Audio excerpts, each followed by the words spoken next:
right, so welcome everybody.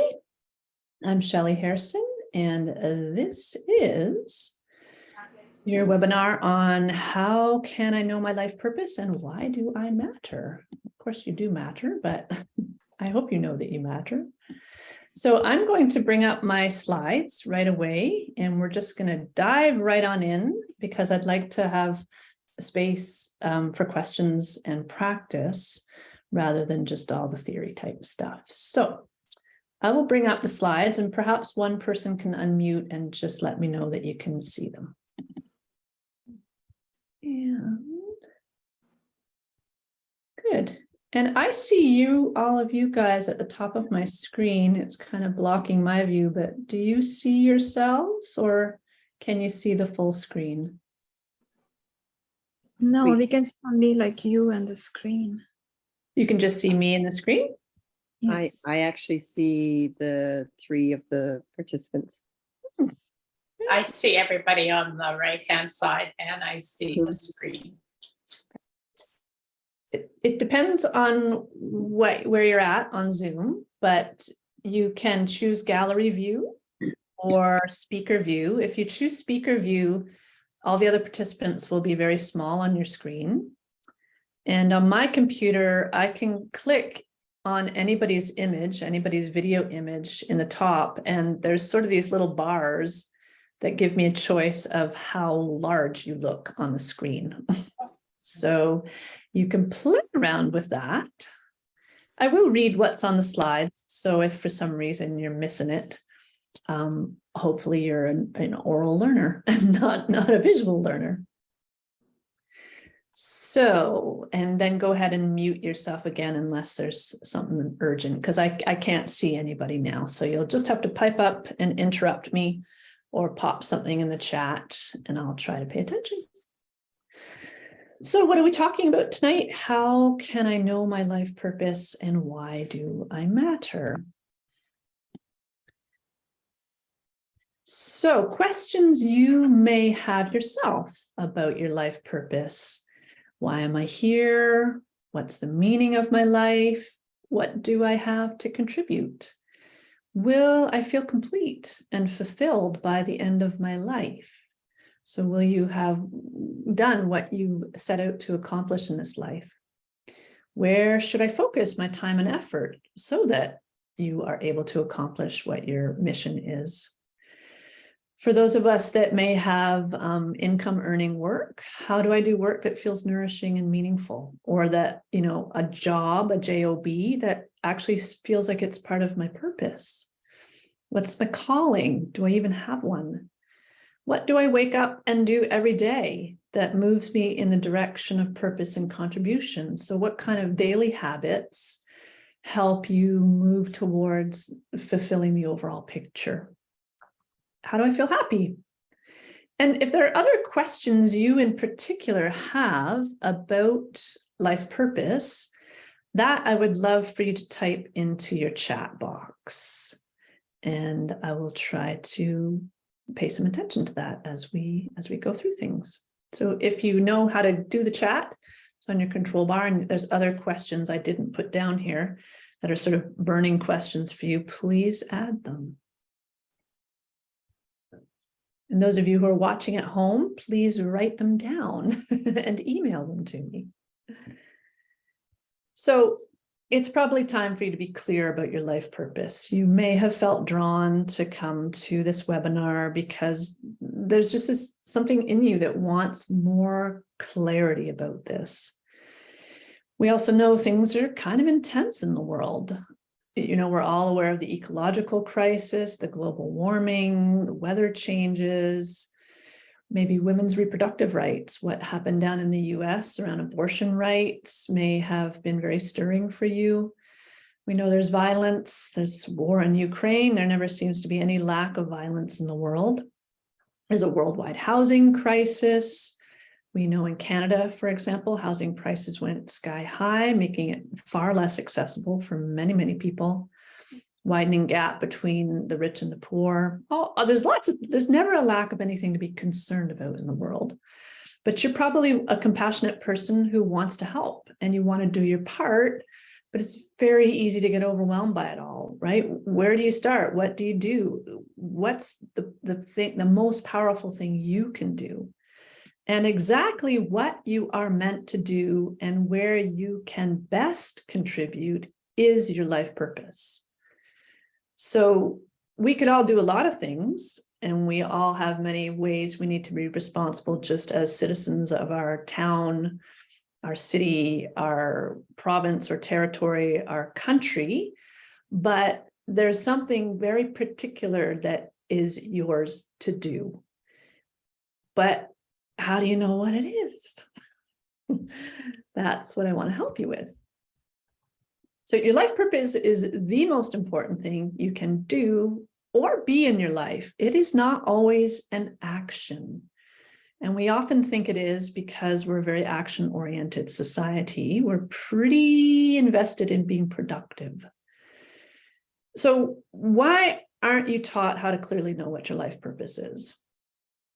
And I could probably talk about that for quite some time, but let's just say traditionally, way back in all of our cultures, and still in many Indigenous cultures, we were taught how to know what our life purpose is. We were given a name at our birth that spoke to what our spiritual calling was, and that name was often divined by whoever the priest, priestess, healer, medicine person, intuitive was in the community.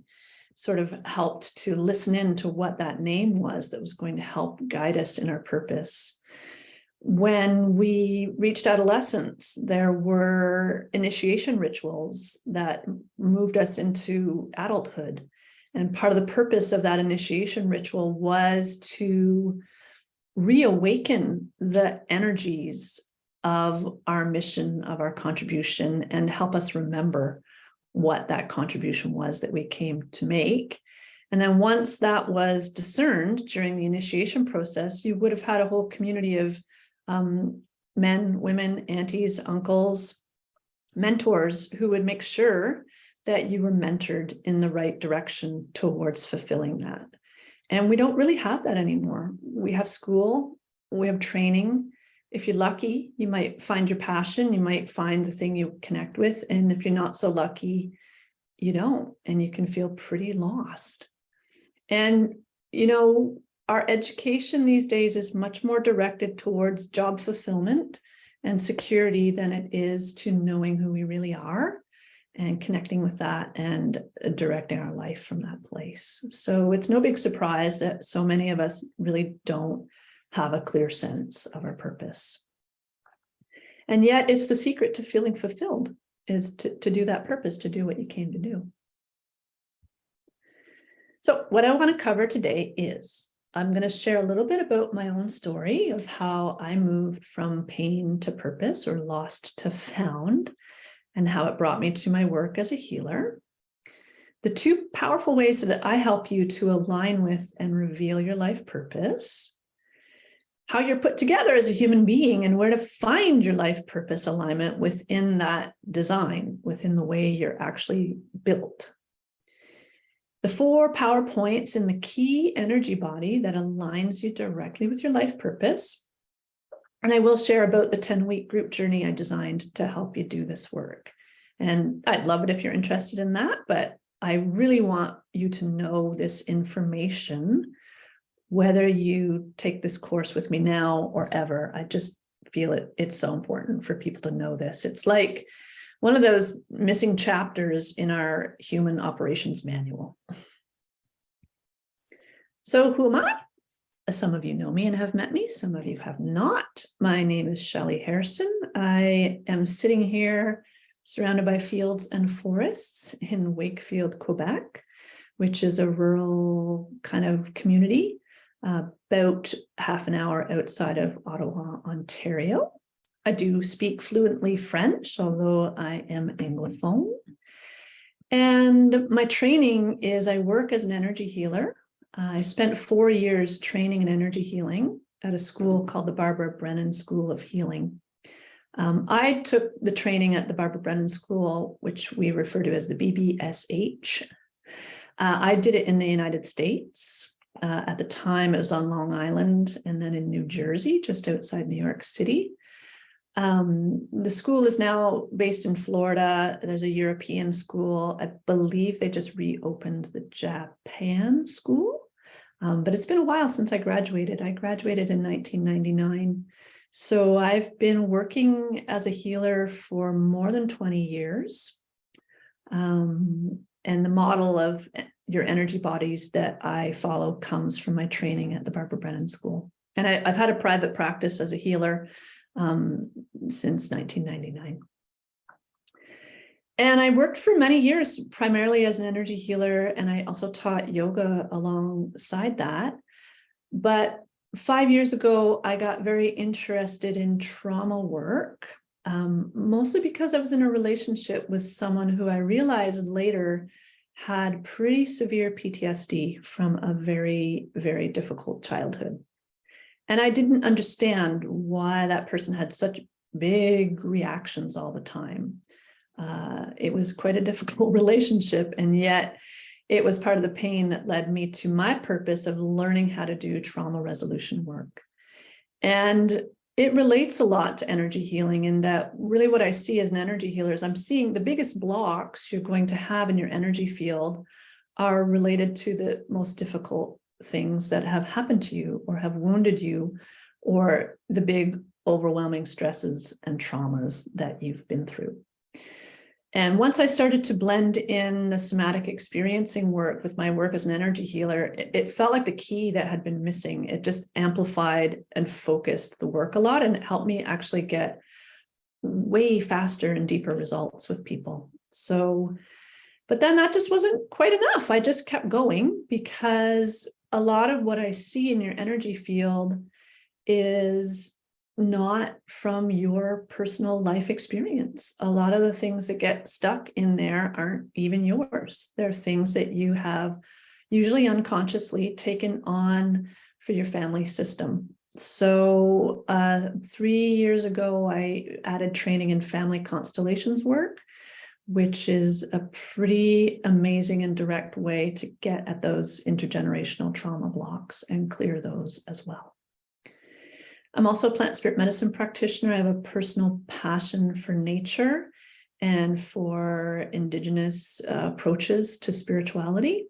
I don't practice plant spirit medicine a lot in my practice anymore, but I still love hanging out with the plants. I'm a craniosacral therapist. I've done that work alongside all the other work for the last 20 years. This allows me to get my hands on your body and work at the tissue level, helping to release and unwind things that we may have already sorted out on the energy level. And I'm a lifelong learner. I'm always still learning and adding to my skill set so I can do more and more excellent work with the people I get to work with. And I'm definitely a big nature lover. So that's me. My story of pain to purpose, in the Coles Notes version. I grew up very connected to nature, living in the country, just south of Ottawa. And I was super smart in school. I got 90%, and I was a little brainy kid. But what I realize now is that what I was really smart at was my EQ, or what we call emotional intelligence, not my IQ. Yes, they used to give me those stupid math tests and IQ tests, and I got labeled as gifted, which was not necessarily a helpful thing. But what wasn't identified, nobody was really seeing the way I was tuning in was a much more important part of who I was than my mental intelligence. And so I didn't really learn to recognize it either till much later. I fell in love with theater in high school, and I actually wanted to become an actress when I got out of high school, but I was too scared I couldn't make it out there in the world, so I didn't follow that longing. But I do feel like my passion for theater and acting was my introduction to deep emotional work.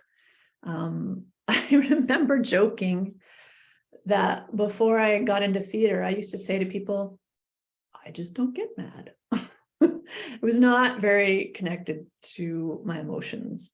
But having to go deep into characters that were having deep emotions and try to make that very real, and going to an art school where we were all quite competitive, yet supportive, it started to get me connected with that emotional flow. So I graduated high school, I got a 90% average, but I didn't know what the heck I wanted to do. And so I just didn't go to university like I was supposed to. I felt pretty lost. I'd run out of road and I didn't know what I wanted to do. So I wandered and wondered for a while and followed other longings, which mostly involved being outdoors in nature. And I ended up finding my calling in energy healing through a Reiki class at age 19. And I bet some of you here have studied Reiki. Maybe it was your introduction to energy healing work as well. It's quite a good story how I stumbled into that class, but I won't go into it right now. But, you know, discovering that the world was made of energy just made the whole thing make perfect sense to me. So I took the path less traveled. I followed my passion and interests, and I ended up going to the Barbara Brennan School of Healing from age 24 to 28. And everybody at my school told me I was so young to be studying healing because there were only about 3 or 4 of us in my year that were in our 20s. Most people were older. So what I learned on my journey, I learned that I needed guides and mentors that I could look up to. My calling in this life is to be a guide and a healer, but you can't learn that without knowing what it looks like by receiving it. I learned that I really needed an elder, and that did actually come later in my life. For the last 15 years, I have had we'll call him an attending shaman or elder, Elliot Cowan. He did just pass away last March, but I'm tremendously grateful for the mentorship I received from him over the last 15 years. It's been really instrumental in my life and my own spiritual growth. I learned that I needed to be seen for who I really was and what my gifts were, as well as my struggles. I did a lot of therapy, but I felt like the therapist could only see a part of who I was, not the whole picture of my life purpose. So what's my purpose? My purpose is to get other humans aligned with their purpose so they accomplish what they came here to do in this life, and in doing it, fulfill their part in the greater plan of evolution and growth, to help people like you go from feeling lost to found, to provide guidance on how to heal your deepest wounds and transmute that pain into purpose. I'm here to help people get clear about their personal life task of healing, which is to heal your deepest wounds, and to help you get clear about your world task, which is the greater contribution you've come to make.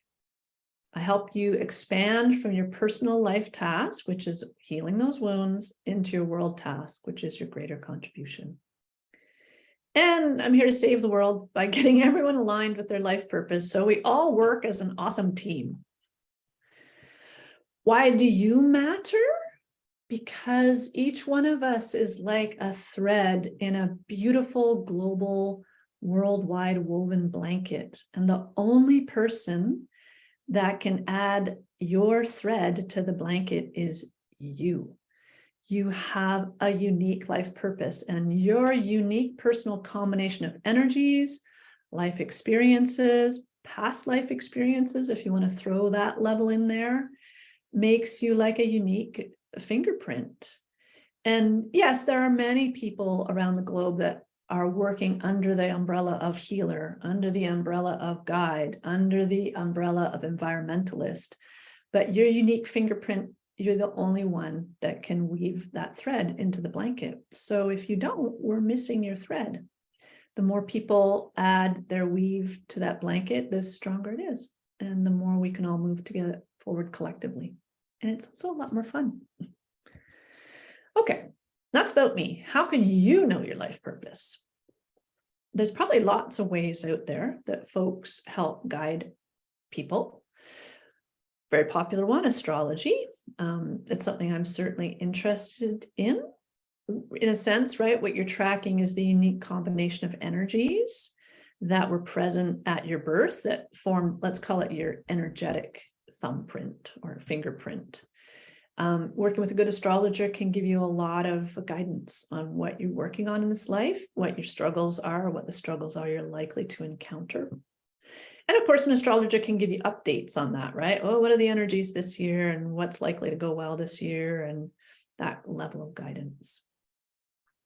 Another thing I've come across is human design. Anybody else work with human design? You can pop a note in the chat if you have. I have a couple of colleagues that do this work. I'm not totally clear what it is. It's something that was put together by someone that seems to be a combination of different ways of energetically reading you that, again, it's a kind of like another energetic read on how you're put together, what your tendencies are. Most of us have come across personality and aptitude tests like Myers-Briggs, Enneagram.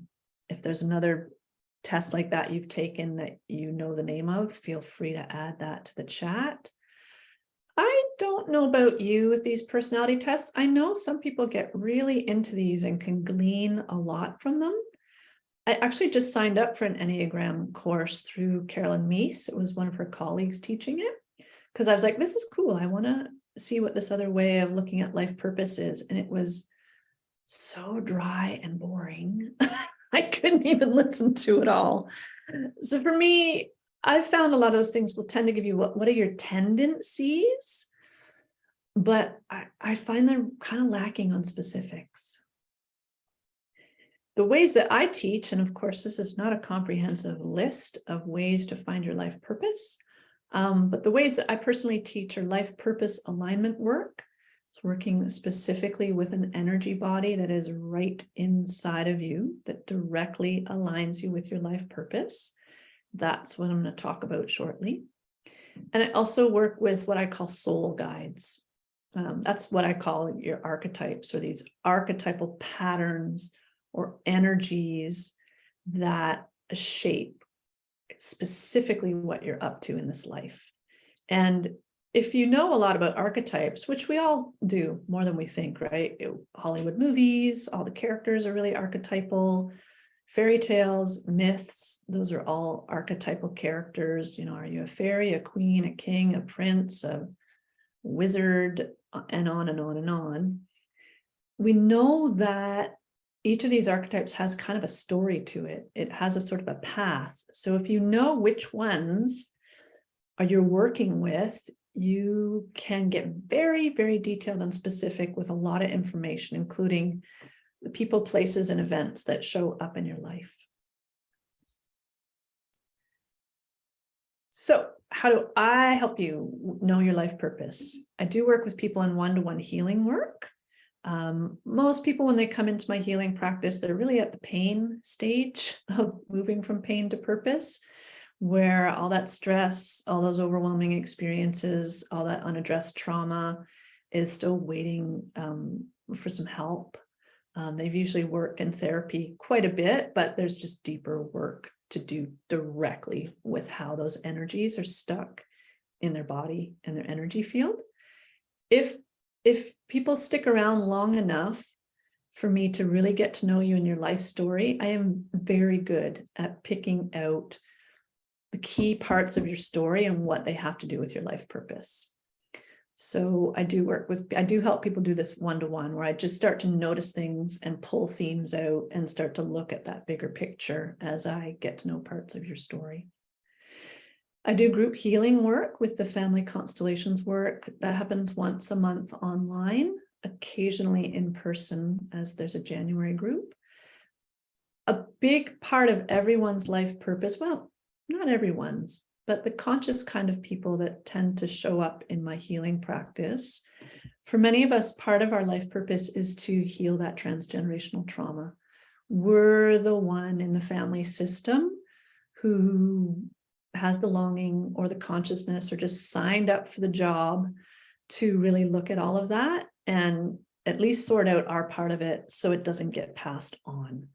And so in that group healing work, that's a place where I help people do that. And then I bring specifically the life purpose work into two different courses that I teach online. One's life purpose alignment, which is happening this January to March, and which I will talk about. And then a second one called Decode Your Life Purpose, which I will do this year from May to July.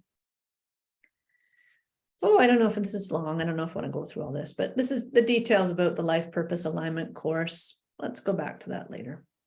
Oh, I might need to do it so you understand what I'm talking about. All right, what is this whole life purpose alignment thing? It's energy healing work you learn to do within yourself. Many of you may already do this through meditation practice or a hands-on healing practice with yourself. Many of you may have just read about it. Many of you may work as healers and do this work with others. There's an energy body within you that's deeper than your chakras and your aura. Most of us, when we first encounter energy healing work, we're working on the level of the chakras and the aura. That deeper dimension is called Jahara, and it is the dimension of intention. It's the dimension of intentionality. I'll explain that more in a moment. And it holds your Hara line, which is a specific configuration I will show you a picture of in a moment. Your Hara line holds your alignment with your life purpose and your intentionality. Isn't this great? This whole thing of your life purpose is not just some mental theory. It's actually a thing in your energy body that you can line up with. You can learn to work with and feel your own Hara. It's actually pretty easy, but getting the direct transmission from a healer who can hold it is important, right? It's difficult to learn energy healing from a book or a video. There's a way that it's a bit like an energy transmission where you kind of pick up the frequency from someone who knows how to hold the frequency. If you decide to take the course, we build up your energy muscles week by week over the 10 weeks so you can hold your whole Hara line and charge it. It's hard to hold the whole thing at first. You got to practice. You have to build up. Doing this work changes you from within.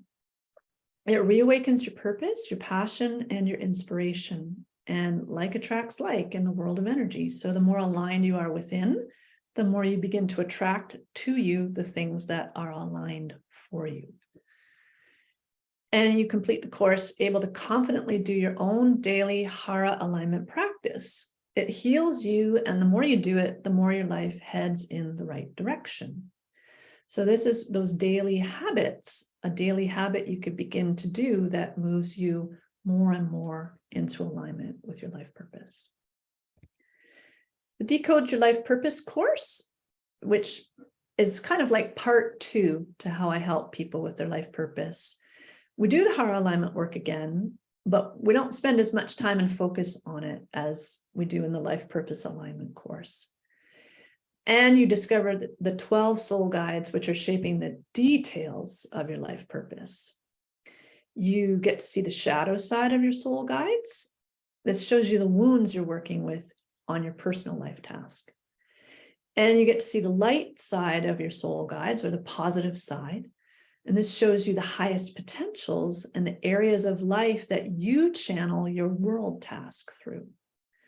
It's an amazing way to get really specific about what you should focus on, what personal areas you need to work on, and which talents you need to develop. Soul guides also play out in all of your relationship exchanges, so knowing them gives you an edge on sorting out your relationships. And in that course, you complete the course with a map you can refer to every day to help you notice what to focus on any given day. It becomes sort of like a mandala or a reference guide. You complete the course also able to confidently do your own daily Hara alignment practice. It heals you, and the more you do it, the more your life heads in the right direction. And if you did both life purpose alignment and decode your life purpose, you would be even more confident and aligned from all that Hara practice. Okay, let's look at that Hara dimension and Hara line. Any questions so far? This is a lot of talking and a lot of information, but if there's something that is coming up or that you want to share, please just unmute and go for it. Hi, I have a question. Hi, Zahida. Yeah, go ahead, please. So, how do you know that the Hara line, if it's in imbalance? So, can you see it, or how do you know that? If someone, Yeah, that's a great question, Zahida. So, and I might talk about this more as I show you what the Hara line is, but the way I teach people to do energy healing work on themselves, because so many of us have this feeling of, well, I can't see energy fields. I've worked with my chakras before, but I can't see them. We think we have to be able to see it in order to work with it. And you don't. I've been a healer for more than 20 years and I don't see. I do not see energy the way we think, which is the way we see it drawn in books that we read. There are many, many different ways to perceive and sense energy. And I've just gotten very good at other ways. So what I teach people to do is pay attention to sensation in their body. Almost all of us can do that, right? Are you hot? Are you cold? What aches? Where, what kind of sensations are you noticing? And then as I guide and direct them to do the energy alignment work, you will notice sensations starting to shift. Oh, wow, I feel this, I feel that. Oh, I notice this. Oh, I notice that. That gives you an indication that you're making changes. It's also very, very helpful to have the feedback, right?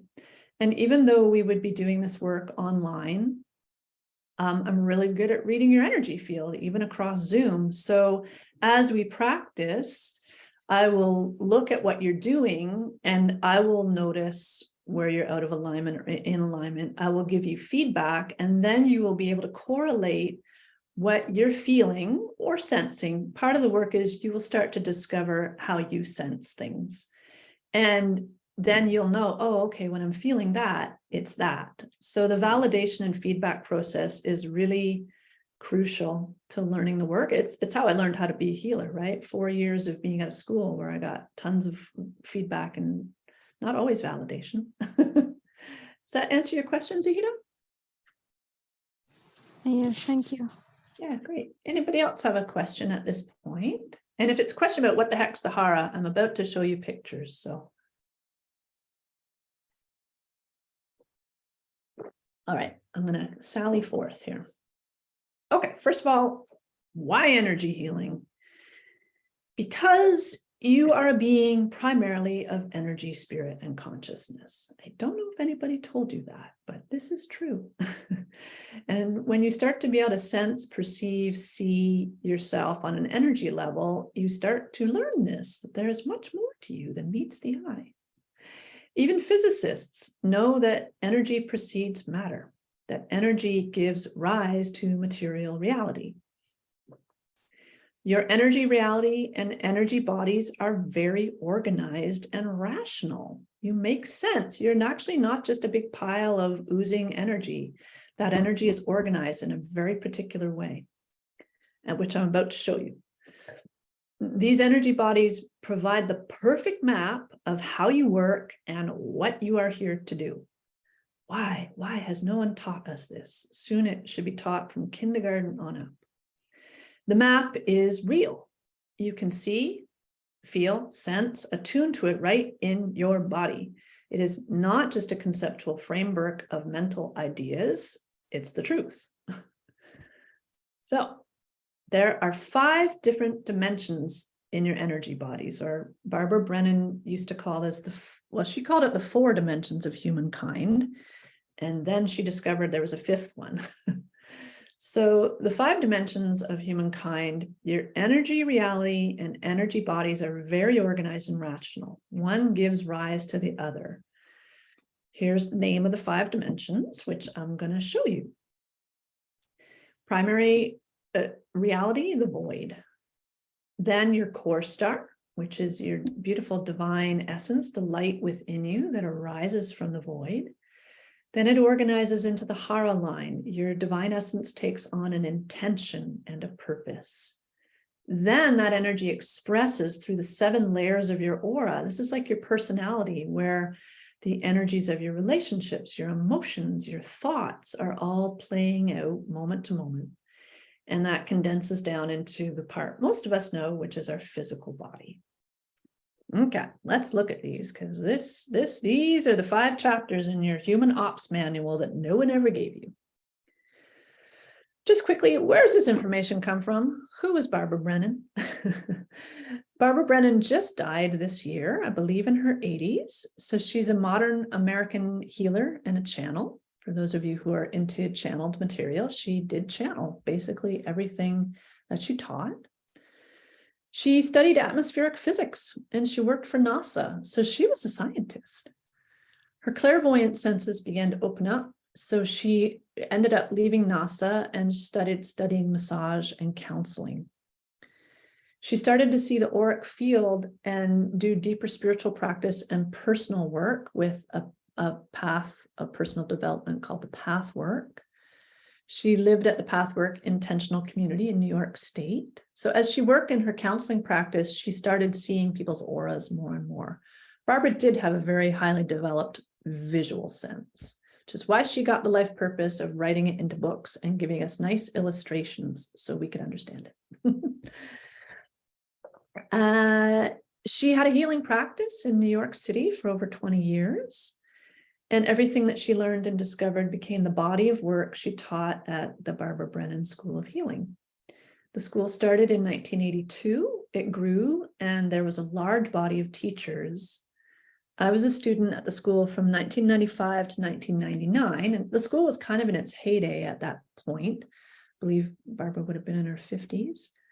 And there was an international student body of 700 of us and about 70 teachers. So 5 times a year, we would all fly into New York City, go to the school, all 700 people from all over the world. It was totally awesome. The school was purchased by a longtime teacher, Lisa Van Ostrand, a few years ago. Barbara retired from practice maybe 10 or 12 years ago. And there's the web address if you want to read more about Barbara or the school. Just barbarabrennan.com, and there's more of her bio on there. Barbara wrote 3 books during her lifetime. In 1987, some of you hopefully have come across these. If you're super into energy healing, these are still honestly some of the best books out there. And in 1987, she wrote Hands of Light, really more focused on an audience of people who want to learn how to be a healer. I read that book right after I studied Reiki, and that was the book that took me to the school. 1993, she wrote Light Emerging. Important to know, she does not talk about the Hara in Hands of Light because she did not know it existed yet. That was later channeled material, later discovery that she brought into the school. So if you want to read about the Hara, you need the 2nd book, Light Emerging. And there's a whole chapter, chapter 17, all about the Hara and the Hara line. And then later on, there was still a whole bunch of teachings she used to talk about wanting to share all the time at the school. She managed to compile them in a 3rd book that just came out in 2017, Core Light Healing. She talks more about the void in Core Light Healing. She doesn't really talk about the void or that primary dimension in Light Emerging. So awesome books. Okay, let's go to the void. Now, I wish my slide person had made this image bigger, but just take a look at this image for a second. Just kind of, I don't know, let it give you a sense in your body of, this isn't what your void dimension looks like. I think it's an eclipse, but it kind of gives you a feeling impression of the void. So believe it or not, you start in the void, the black velvet void. It is the level of unmanifest energy. Everything's there, but it hasn't taken form yet. Call it your ground of being. Is it the 0 point they talk about in quantum physics? Barbara thinks it is. What the heck's 0 point? Here's a quote. 0 point energy refers to random quantum fluctuations of the electromagnetic and other force fields that are present everywhere in the vacuum. In other words, an empty vacuum is actually a seething cauldron of energy. I love that cauldron of energy sense because there's so many of our old stories in all the old spiritual traditions that, talk about dark goddesses who have cauldrons, and this being what form emerges from. So it's the unmanifest or pre-manifest form of your energy consciousness. Your creative potential is all there, but it is not taken form yet. To touch into this dimension, to actually sit in it, connect with it in your body, it feels very still, very silent, deep, mysterious, and beyond words, honestly. Barbara Brennan used to drop into the black velvet void when she treated cancer in her clients. I'm able to drop into this energy body and state and presence it for you during healing treatments and in our coaching calls, even online. And when I teach the Life Purpose Alignment course, we will touch into the void. We will drop in here so you can feel what it feels like, feel how it affects you, know this very profound and mysterious place within you that is usually only talked about in deep spiritual traditions. I suspect, for example, in Buddhism, this is what they call the emptiness, but I am not a deeply practiced Buddhist, so I couldn't tell you. Wow, how's connecting with the void helpful?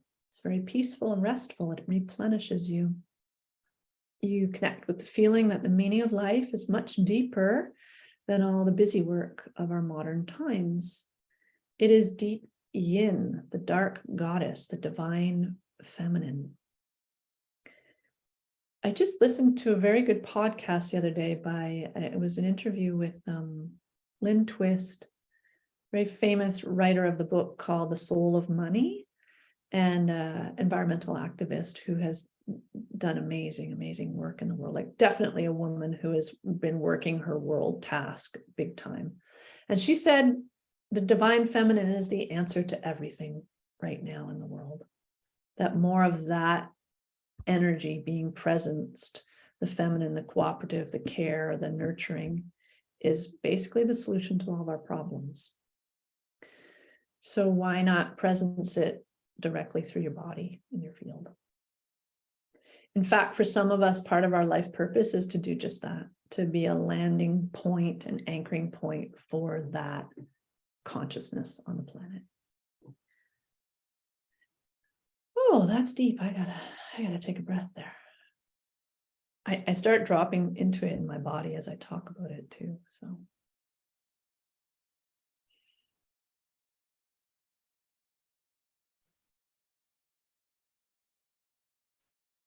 So you're a deeper, more mysterious being than just your doing and being productive. You are inherently connected, potent, and valuable in your pure presence.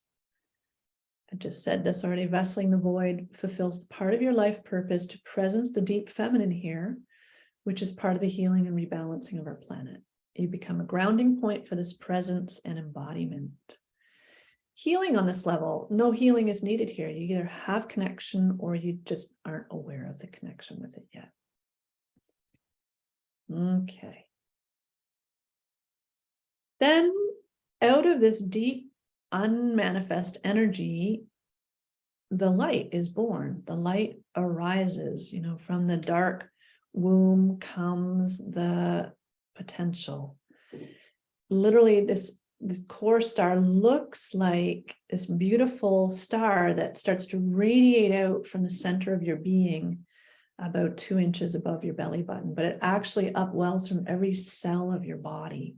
This is your divinity. This is the light of your soul, your God, goddess self, your personal spark of the one divine consciousness, divine essence, whatever words we try to use for this.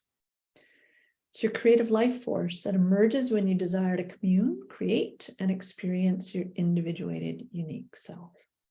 It's the light that emerges from the void as you begin to take form. When you have an impulse to create, connect, expand, or grow, this is the upwelling of your core star energy.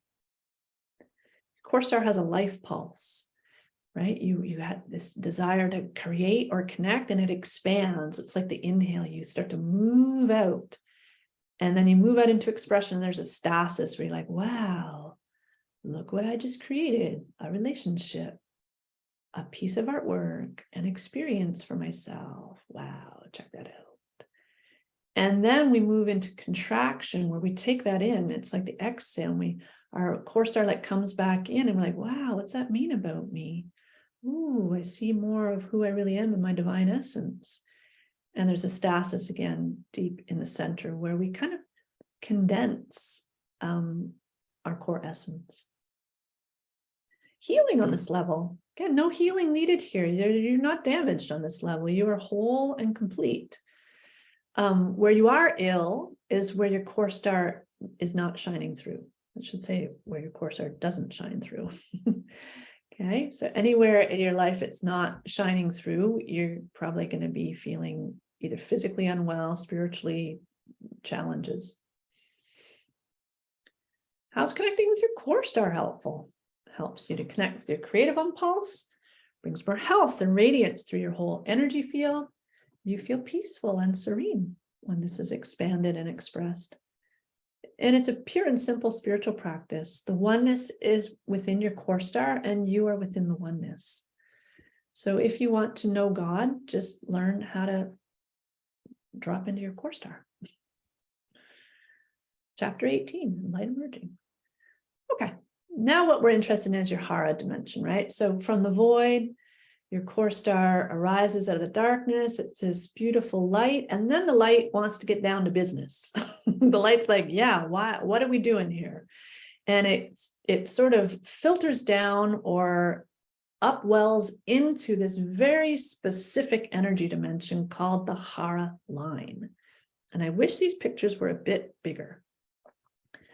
But luckily, this is why I love teaching life purpose alignment in 10 weeks. This dimension's very simple. It's just a straight gold laser beam that goes right down through the very center of your body. And there are 4 points along it that you connect with. Or in the case of this guy over here, misaligned, disconnected from the different points, not having a good time in this life. I'll talk about the 4 specific points in a moment, but let's just talk about the dimension itself. Your life's force and your spirit download into the next dimension of your energy self from your core star into your Hara. The Hara, it's the dimension of intent, intentionality, positive aligned intention or negative misaligned intention. And this is a more tricky practice. We got to start with just getting you used to dropping into this dimension, but you can learn eventually to move between these dimensions and you will really feel the difference. For example, when you're sitting in Hara, this feeling of like, oh, I'm in intentionality here, to Aura, which is where there's emotions and thoughts, and they feel very different. Yeah, intention's not just a fancy new age mental idea. It's an energy reality that can be felt, observed, and adjusted. There's no emotion on this level, just intention. What a relief sometimes. It's a gold energy line with 4 power points along it that are part of your energy anatomy. It's part of how you're built. Energy alignment affects the auric level and the physical body, aligned or misaligned. Okay, so when you're pulled out, like this person over here, misaligned on this level, it will distort your chakras, it will distort your energy field, and it will distort your physical body. In other words, you may not want to just work with a chiropractor. You may want to work with an energy healer who knows how to do Hara healings too. How do we do healing on this level if you're in misalignment? Only intention affects this level.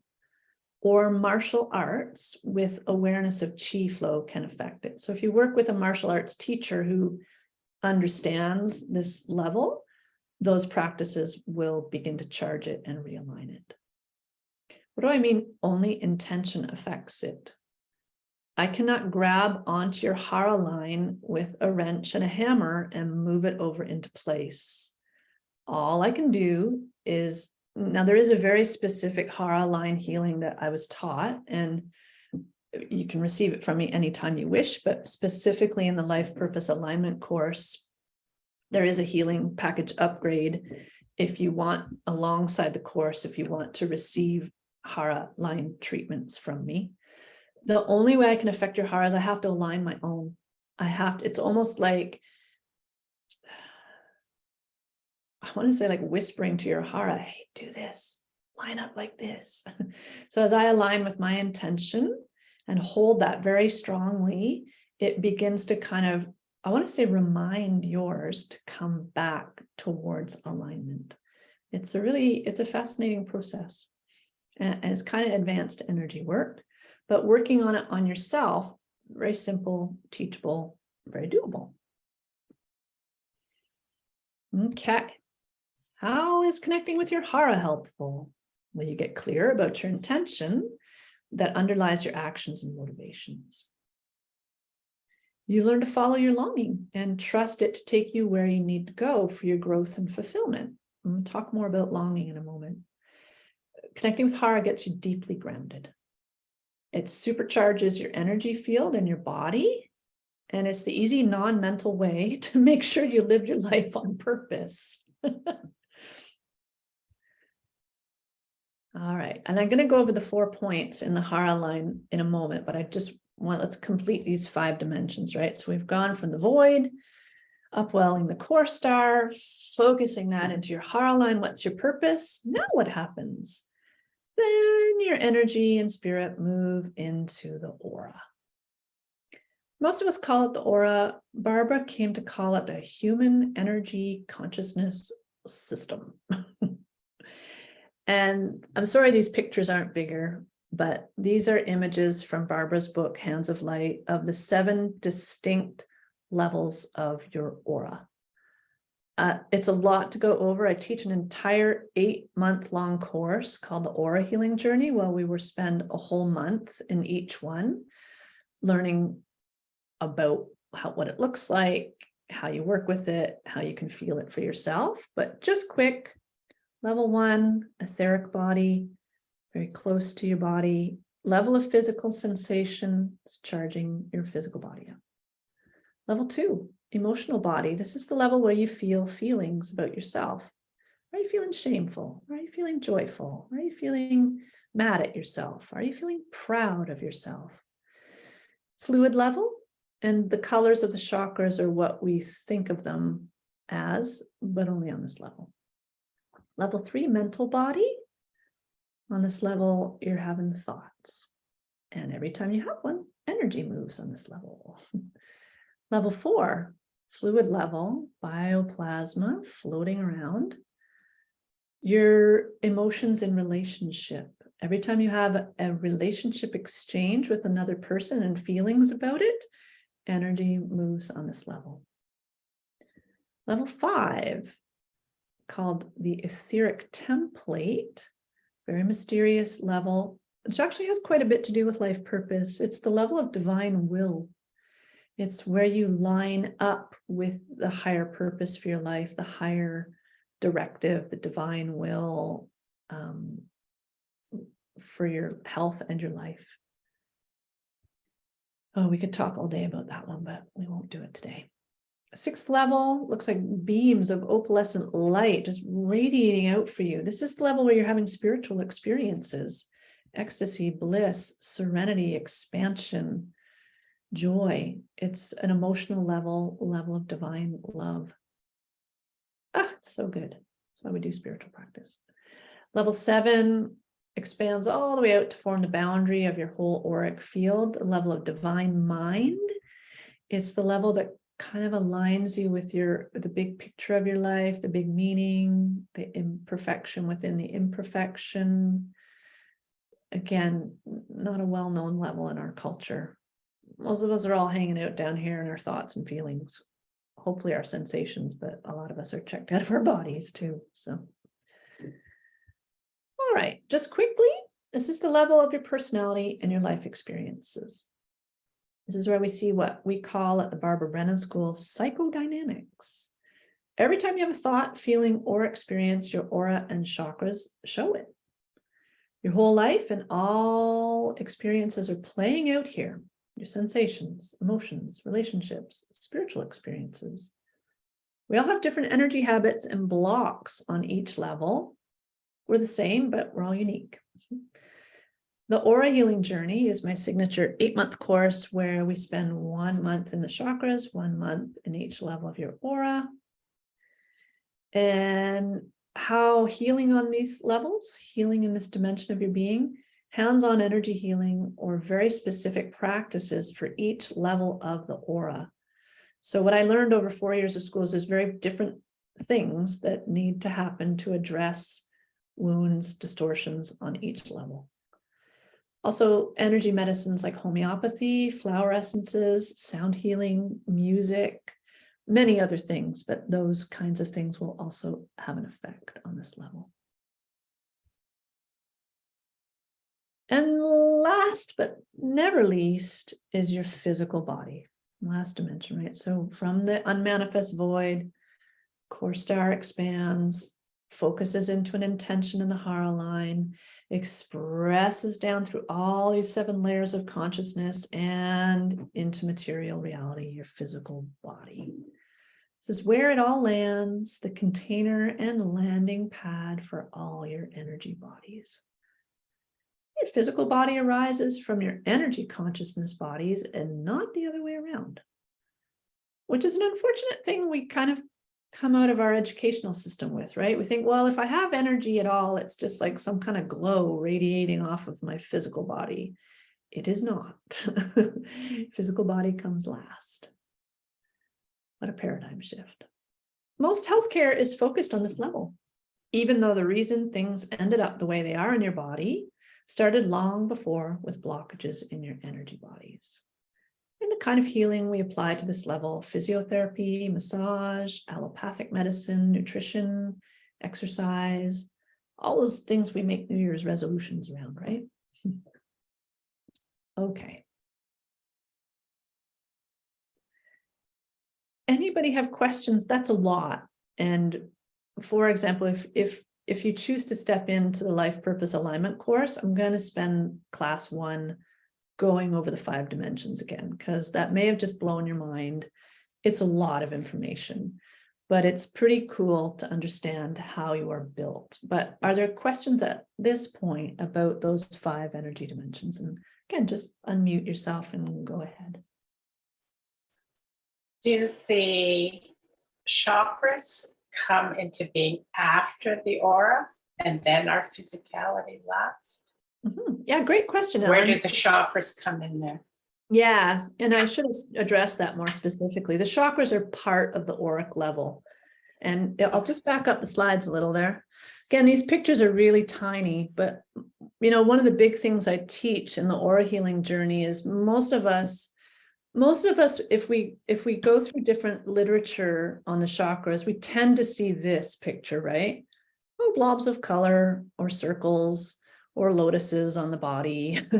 That's a very symbolic interpretation of a chakra. This picture is way too small, but they look more like tornadoes and cones. They spin. They can have just different distortion patterns. They are part of the anatomy and physiology of the aura. But what most people don't know is they look completely different depending on what level of the aura you're looking at.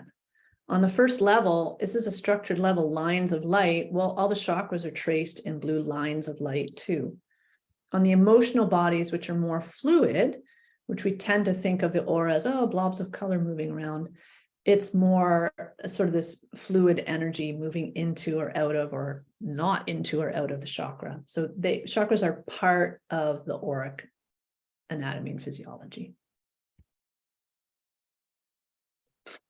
Anybody else have a question about all that?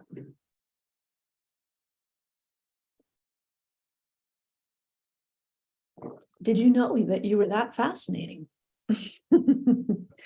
Then part 2 of it is to actually like connect in with and feel how fascinating you are, right? Again, I love to help people move from theory to experience and practice, where it's not just information in a book. I want you to really feel it and know it. In a sense, that's why I developed the aura healing journey, is because so many people read Barbara's books and they blow their mind, but they don't manage to make that step between peeling off of the pages what's there and actually trying it on and practicing it and having the experience. So, okay. Let's talk about the Hara line, and then let's practice the damn thing and have me do a healing demo, because Shelley, someone has their hand up. I can't see anybody, so they'll just have to pipe up. Thanks, Louise. I'm still looking at the slides here, so you'll just Oh, have to okay. barge right in. It's me, Stella. Go ahead, Stella. So I had a conversation with my brother once. And I said to him, I've been doing meditation on my chakras. And I told him I was doing it in the airport. And he said, well, I don't know what he said. He indicated that I should be careful as to where I do things like this, because you need to be careful as to what kind of energy you're incorporating Mhm. into your energy field. And I was a bit annoyed because Yeah, this is a great question, Stella. Let me speak to this. And it kind of leads to, this is a question I get asked all the time when I talk about being an energy healer, is people like, aren't you afraid of picking up people's stuff? Well, interestingly, this connects a lot back to intention and what's happening deeper than the auric field in that Hara line and in your intentionality. And it has a lot to do with boundaries. So for example, whether you know it or not, if you are practicing, spinning your chakras, working with your chakra energies, and your underlying intention, conscious or unconscious, is I keep my energy to myself. I don't let people come into my boundaries. I'm doing my own thing right here. You will not pick up other people's energies unless something very bizarre and unique is happening, like someone's actually energetically attacking you, which is way more rare than we think, right? What often happens with people who have this experience of picking up others' energy, and folks who identify as being empaths, this is a really common phenomenon for them. We're highly sensitive people. Those of us who are just attuned, we often feel like, well, I'm picking up the vibes in the environment, right? This often has to do with, when I work with people, what I often discover is it's usually a pattern that developed really early in childhood that has to do with unconscious beliefs or contracts around needing to, it's very specific person to person, but needing to take care of others by taking on their stuff, finding our sense of belonging by carrying stuff for other people. So we have this underlying intention, which is, well, I don't keep my energy to myself. I'm available to everybody, and that's part of my job in this life, right? And if we don't identify that and work it out, we can be much more susceptible to picking up others' energies. In general, maybe what your brother's saying too is that energetic frequency or the cleanliness of the energy is affected by environment, right? A sunny room has higher vibes than one with no windows. Being outdoors with fresh air and nature is a more coherent energetic environment, probably than an airport. But if your intention is to just kind of open up and connect with your own energy, right? Don't forget, when you're working with your chakras, you're also letting your own core star out more into your own field, right? It's not just about taking in what's around you. So those are some thoughts on that. okay, well, thank you for enlightening me. Yeah.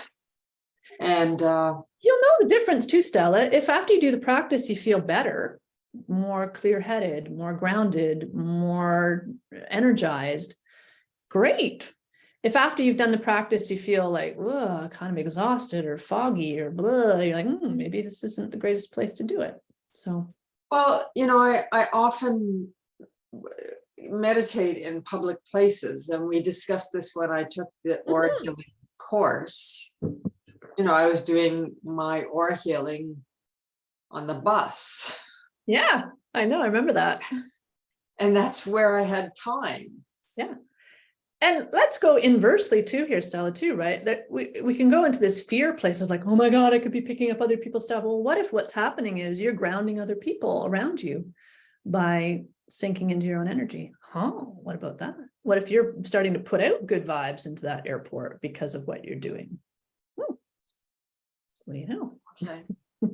And I'm doing it to stay grounded myself, to not be Nice. anxious, Yeah, beautiful. to You not. know, what I really teach in all my courses is be your own scientist. Try it. What do you notice? Try it again. What do you notice? Do something a little different. What do you notice? Right? You get to be your own scientist and do your own little scientific experiments and kind of check it out for yourself. So yeah. Okay, I'm going to move on so we can get through this because I really want to show you the points along your hara. What happens when you connect with your hara and hara line? These are some quotes from students in my classes. Amber says, hara work was very exciting to do with really impactful results. The hara sessions, I did one-on-one healing sessions with Amber. The hara sessions were very different from the personal sessions we did before, much more peaceful. The results would happen afterwards. I started to question everything because I was not being true to myself. I was not living true to my essence and purpose. It was really profound and really scary at times because her life got a bit shaken up, but I always felt like there was support from that hara work. There's a few other quotes here, but I'm going to zip through them. They're on the website, the Life Purpose Alignment page if you want to read them, but I want to get us to some practice. So here's what Caitlin said, and Ada and Stefania and Stephanie. Okay. The anatomy of your life purpose. These are the 4 power points along your hara line. Let's start at the bottom. Hara line. So there's the line itself. The line itself is this gold laser beam. It's about the thickness of half of your pinky fingers, quite focused. Ideally, it is straight, it is strong, it is charged, it is gold, and it's straight down through the plumb line of your body. Most of us have distortions along it. It is plugged deeply into the molten core of the earth. That may sound far out, but then again, why wouldn't you be deeply connected to the resonant power source of the planet? And if you don't believe that, you just have to try doing the work. And trust me, when you connect into that molten core, you will get hot, you will feel massively grounded, and more power will come into your energy field. So we ground deep into the molten core. Then there's this point, again, the picture's really small. It's about 1.5 inches below, above your belly button, deep in the center of your pelvis. It's called the dantian. Some of you who have studied Eastern practices, Asian traditional medicine, martial arts practices, you probably have heard of your dantian before. You may have even worked with it, which is awesome. It is your intention to be in a physical body. Then there's the soul seat.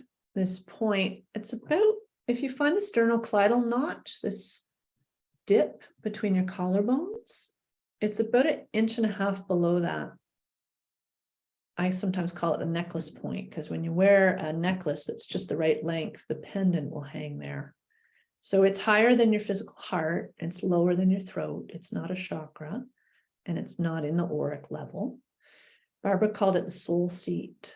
And if you could see it, if you were a visual person, it's purpley blue and it radiates out. And it holds your longing. It's actually an energetic point that holds the longing that is meant to lead you towards what will be fulfilling for you in this life. The challenge is it can get shrouded, and most of us are not taught. We're not taught to follow our longing. We're taught to follow the recipe that will get us a good job and help us be secure and a good citizen of our country, right? And the 4th point, way up here, 3.5 feet above your head, like way up. You got to have really good posture to get plugged into that point. Barbara called it the identification point. It's very small. It looks like an upside down chakra. It's like this little cone shaped energetic point. The open end of the cone faces down. It's only 1/4 inch across. It's very small. And it's where we kind of pop in from that undifferentiated divine source and decide to take on an incarnation, an individual self. We identify as this individuated being who's going to have a personal life task and a world task. And that is what we live out through this lifetime. So in the coursework, I teach you these points more about what they are and then how to feel them and connect with them. We build it up one point at a time so you can kind of build things up and learn to hold the whole thing.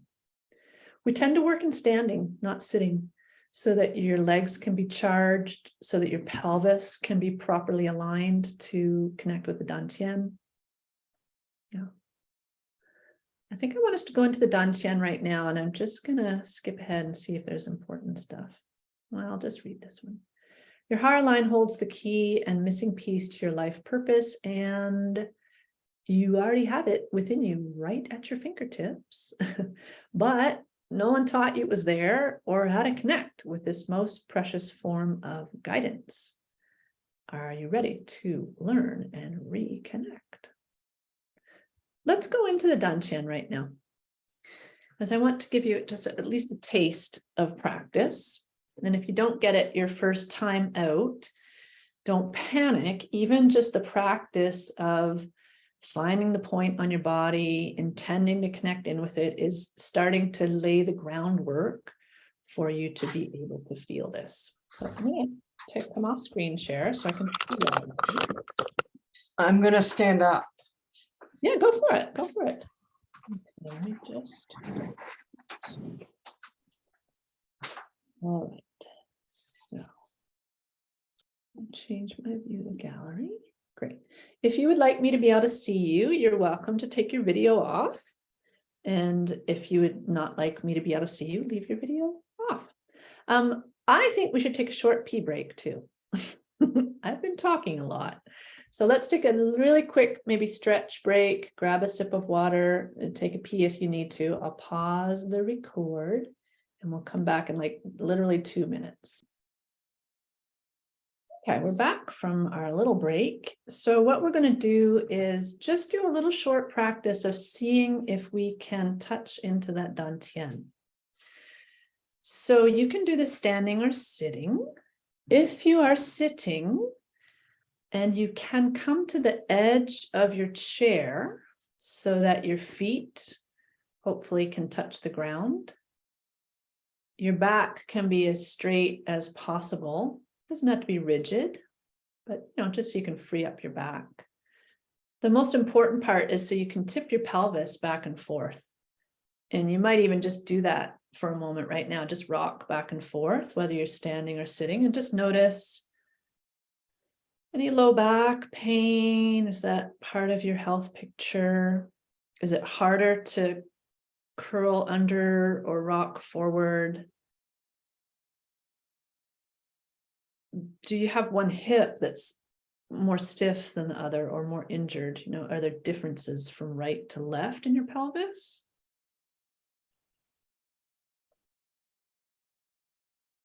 And then whether you do it with eyes closed, so you're not distracted by the video, or eyes open, generally just gazing at the floor in front of you is helpful for grounding.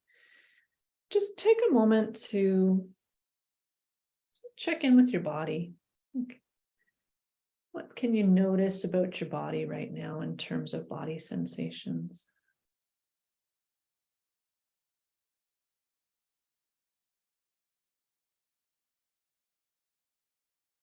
Of course, we spent almost an hour talking, so coming out of your head into physical sensation.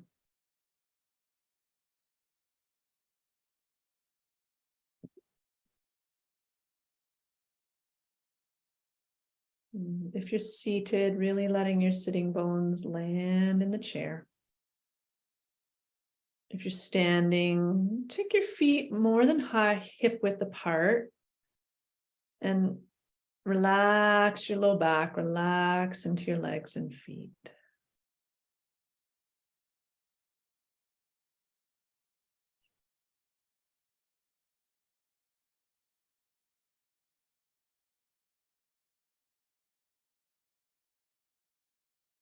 Now focus more on sensation or lack of sensation in your pelvis, low back, hips. Can you feel anything in that particular part of your body?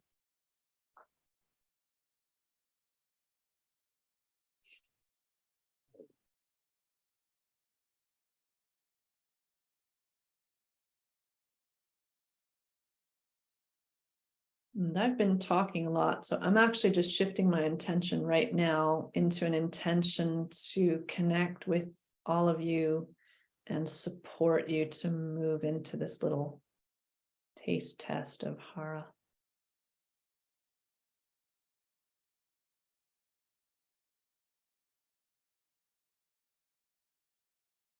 Okay, so physically your dantian, this point in the pelvis, is 1.5 inches below your belly button. So find your belly button. You can do that physically. I'm going to actually physically stick my fingers in my belly button. And then go 1.5 inches below that. And I like to take my fingers like this, both hands, kind of focus them, and actually stick my fingertips right into that point.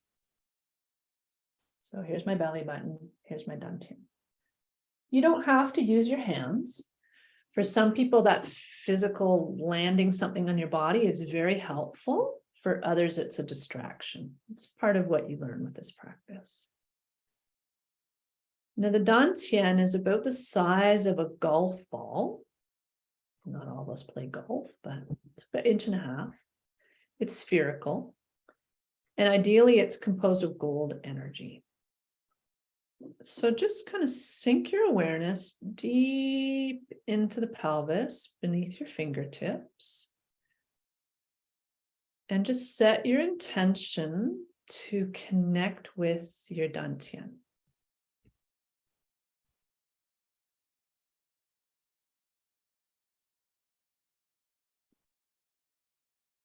Your dantian holds your intention to be in a physical body. So you may also connect with your intention to be in a physical body. It's good to breathe. And for those of you who are more kinesthetic, imagine your energy fingers sinking right into the center of your pelvis, as though you're going to sink your energy fingertips right into this golden ball of energy in the pelvis.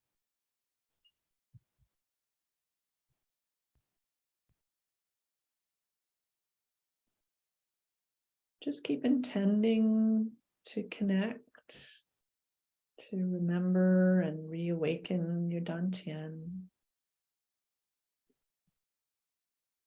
It may be a familiar sensation. There might be other ways you connect with this.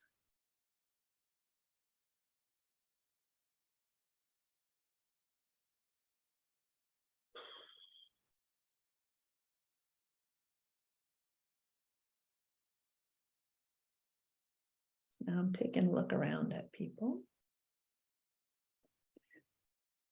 Stella, this might be harder to do in standing, but is there any way you can just see if you can relax the muscles in the center of your hips? You know how our hip joints, there's a lot of muscles that hold us up. Obviously, don't relax them so much that you fall over, but just see if you can kind of just like, sort of let go of tension in the hips. I think that'll help you sink down more. Ellen, you look pretty good already. Louise, it's quite dark in your room, so I'll have to tap into you, not visually here. You're pretty good there. Do you have low back challenges, Louise? No, but right today, my mid back is aching a bit, but I think it's from some exercise I did. Yeah, to me, your Hara line, especially in that sort of low mid back area, it looks like it's pulled a little bit to your left. I'm just noticing that, so I'd be curious about that. Yeah, frankly, it feels like I need to hang myself from a ladder by my arms and just straighten out a bit. That could be helpful. Yeah. Zahida, I would take your feet a little wider apart, and you may need to turn your toes out or whatever's comfortable for your knees, and just like unlock your knees a bit and just kind of like relax. There you go. Relax the back of the pelvis and just sort of think down. That's better already. Yeah, good. So for you, I think almost like you're going to lower yourself down into your dantian. Like you could just like think about your dantian, this gold point, like a hot tub you just want to sink into. That might work for some people too. Like go sink into the hot tub there. Breathing is good. Ideally, this is not a mental meditation. This is a moving energy in the body. So the more we breathe, the more we charge. Ah, that's it, Stella. Finding your movement helps you, doesn't it? Yeah. So do that movement, Stella, but now slow it down. Sway, but do it even more slowly. And imagine the swaying starts from the dantian, as though you kind of rock that ball side to side, and that's what initiates the movement. Kind of play with that, as though the movement in the body starts from the dantian.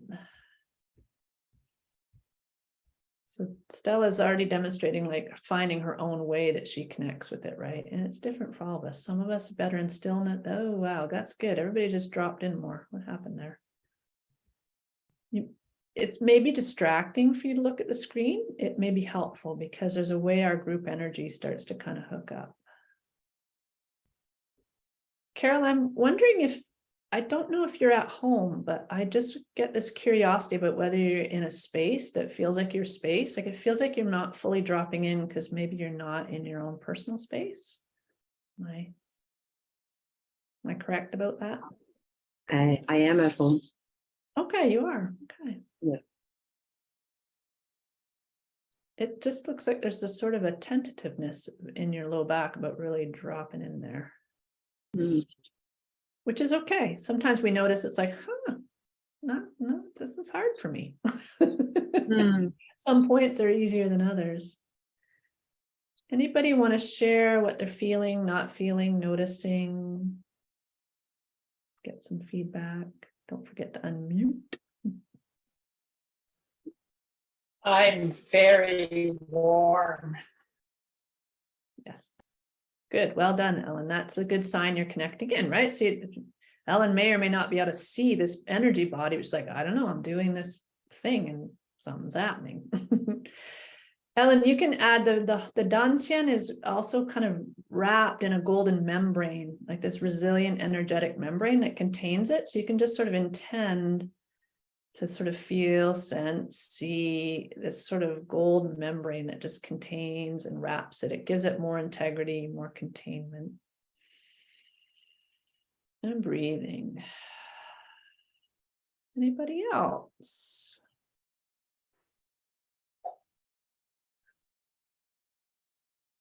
Sahida, yeah. So Like a little heavy on the you feel heavy? Good.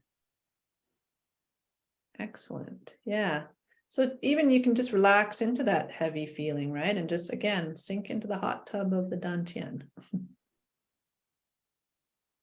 There we go, Carol. That movement that's coming up for you seems to kind of settle you in a little more. So eyes closed and just go with that. Go with it's like you're finding your own way in there.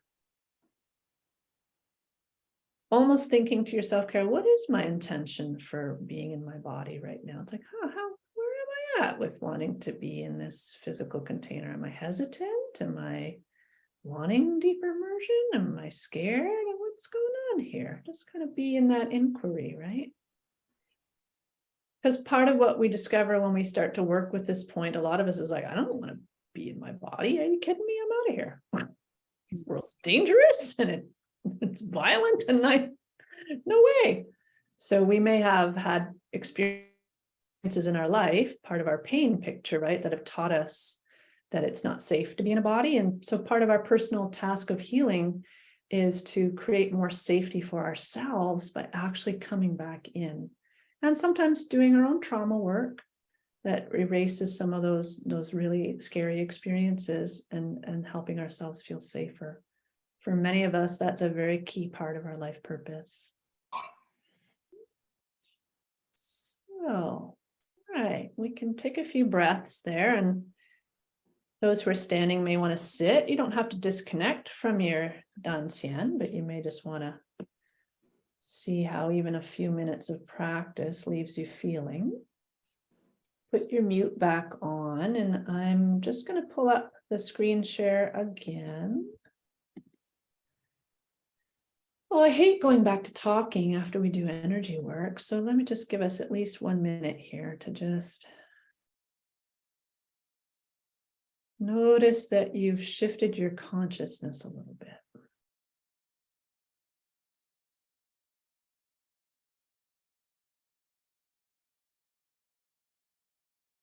And of course, knowing how much different you would feel after doing a practice like that for 15 minutes, or even we work up to 20 minutes and a half an hour when we're on our coaching calls together in the course.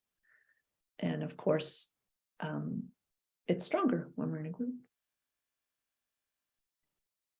So your hara line holds the key. It's the missing piece. I'm going to talk about the course now. If it's not something you're intending to do, you can let this wash over you. But again, it's energy healing work you're going to learn to do within yourself. We're going to learn to build your energy muscles week by week over the 10 weeks. I do a weekly live coaching call, so you actually get a lot of help. It's not like many online courses where there's just a monthly coaching call. I'm there with you every week doing just exactly what we just did, but more of it. It's actually pretty easy to learn, as you can see, but you do need to practice a little bit every day, or at least a few times a week, so that you're building up that energy muscle and making it your own, right? Knowing that you can own it. I want you to be able to walk away from this course and you to have something you can use anytime. Doing this work changes you from within. It reawakens your purpose, your passion, your inspiration. Going to complete the course confidently, knowing you can do your own hara alignment daily if you want to. There's some more feedback from people who took the course. Again, it's on the webpage if you want to know that there were actual real humans who did the course. I won't go over this right now. It's on the website, but it's just class by class what we're going to do. Basically, we meet each other in the first class and we start preparing your body and your breath to do the energy work. We learn how to charge your field with your breath. And then we go into the Dantian in class 3. Class 4, we go into the molten core. Class 5, the soul seat.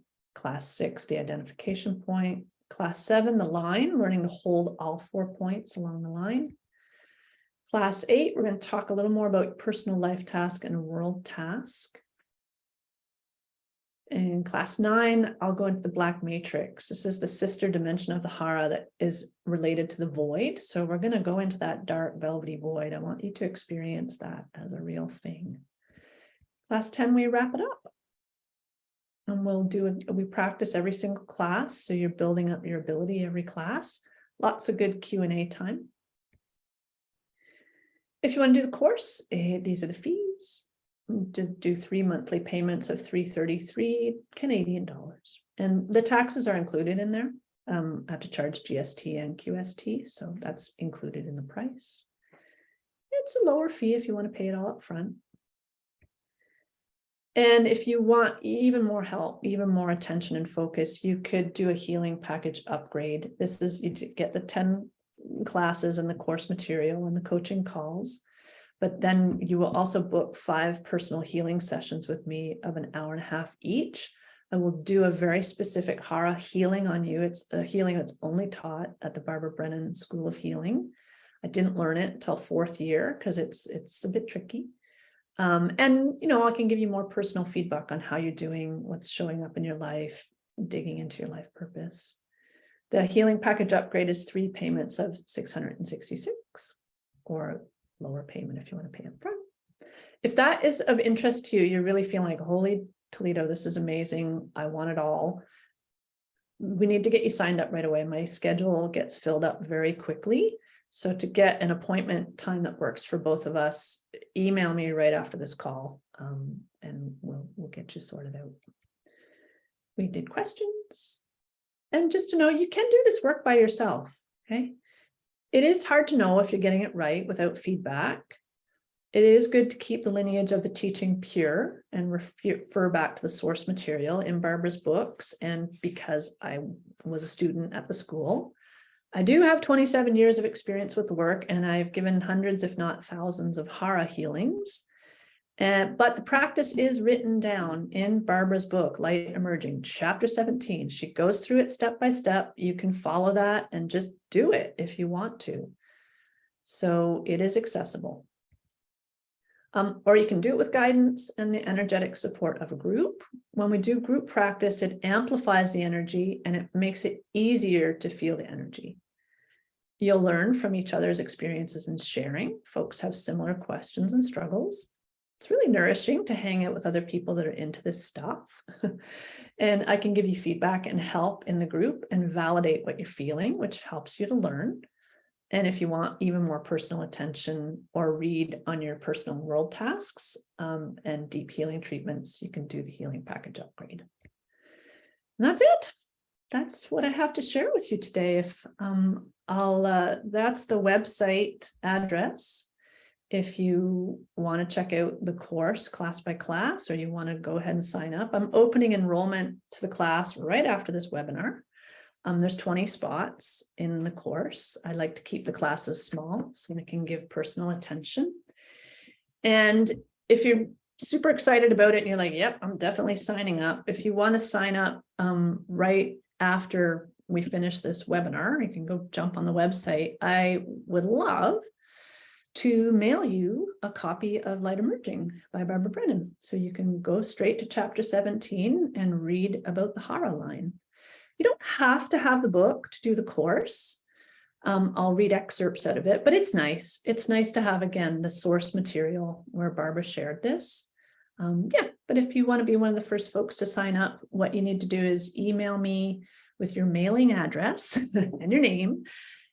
So I'll send you a copy directly. I'll just jump on Indigo and get you a copy mailed, and I'll see your registration show up in my email if you go ahead and sign up.